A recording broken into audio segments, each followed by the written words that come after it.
2,000 pigs is worth a lot of money.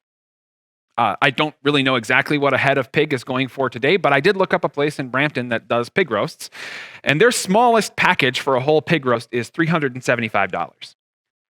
So $375 times 2,000. I know we all just did our taxes, but you can do this with me. That's like $750,000, right? That's a lot of money that was just lost. And so maybe the demons are trying to get Jesus in trouble with the local people who own these pigs. Well, turns out it kind of works at first. The text tells us that those tending the pigs ran off and reported this in the town and in the countryside, and the people went out to see what had happened.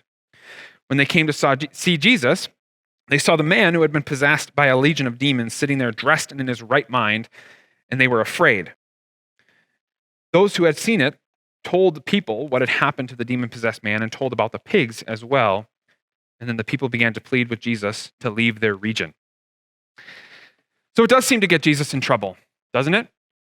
All these people come out and they say, you got to leave, Jesus. But I think in that we see another diagnosis of the human condition, right? Why do they ask him to leave? They ask him to leave because he just lost them $750,000. Like they saw the man, they saw what he did, they saw that guy who they all thought was weird, living out in the caves, cutting himself, is now seated, dressed in his right mind, but that wasn't worth it to them. That amount of money was not enough to pay for that man's life. And so I think we need to wrestle with this question. To us, how much is a life worth? To them, it wasn't worth $750,000, or at least the equivalent in their wealth at that time. How much is it worth to you? How much of your money or your time or your resources is a life worth?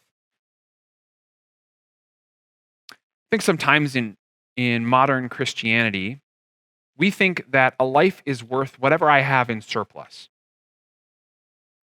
Like if I have financial stability, then I'll donate to that cause. Or if it fits in my schedule, then I'll be there. Or if it doesn't make me uncomfortable, then I'll do it.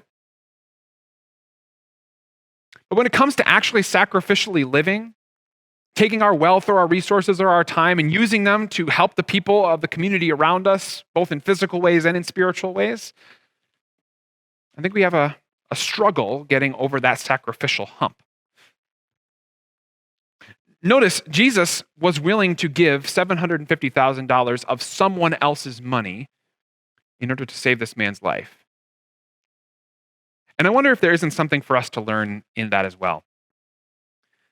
That Jesus is going to save people in this world, in this city, through our sacrifice, through our willingness to be uncomfortable, through our willingness to maybe live on a little bit less than what we make, for our willingness to sell some of our possessions. I mean, think about it. Some of you own a house that's worth $750,000.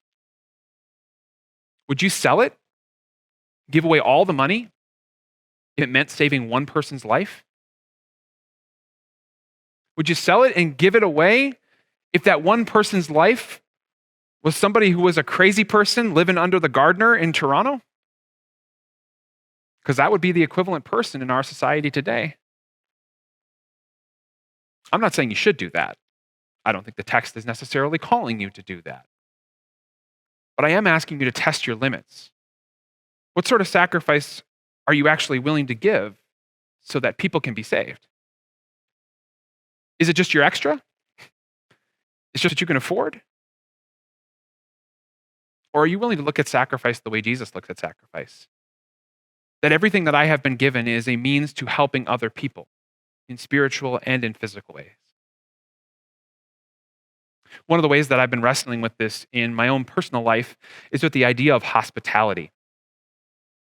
I've been confronted by what the Bible says about hospitality more and more, partially through my own Bible study, partially through my wife. And so we've been thinking about this, like what is hospitality going to look like? When the world opens up again, are we going to be willing to welcome people into our houses? Will we be like Jesus and eat with tax collectors and sinners? I'll tell you, that makes me uncomfortable, even just talking about it right now, because that means I'm going to lose privacy. I'm going to have people in my house that I don't know, that I don't trust. They're going to be around my girls. going to have to raise my grocery budget. I'm not going to have the freedom to do whatever I want every evening. I'm going to lose a lot of things that are my normal way of living. But Jesus calls me to that. What is Jesus calling you to right now?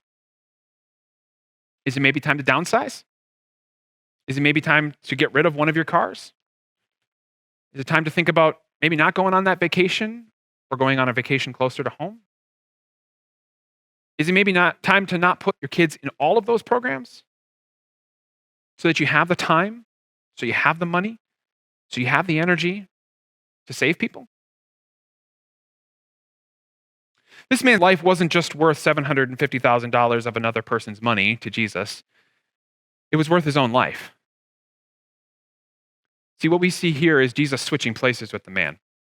Think about it. At the beginning of this text, this man is bleeding, crying out, dying essentially among tombs, naked. By the end of the text, he's clothed, in his right mind, speaking plainly.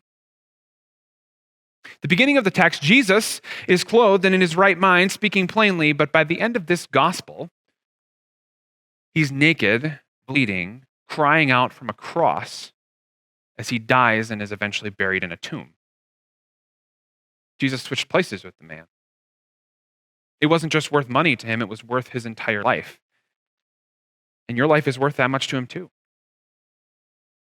And I think only when you realize that will you be able to live in that self-sacrificial way. Only when you realize that your life was destined for hell, but that God changed your path, altered your afterlife to being on a path to heaven, that you're willing to say the resources that I have in this world, the comfortability that I have in this world, all of it is temporary, so I might as well use it to save other people. Only when you understand that will you be able to live in that way.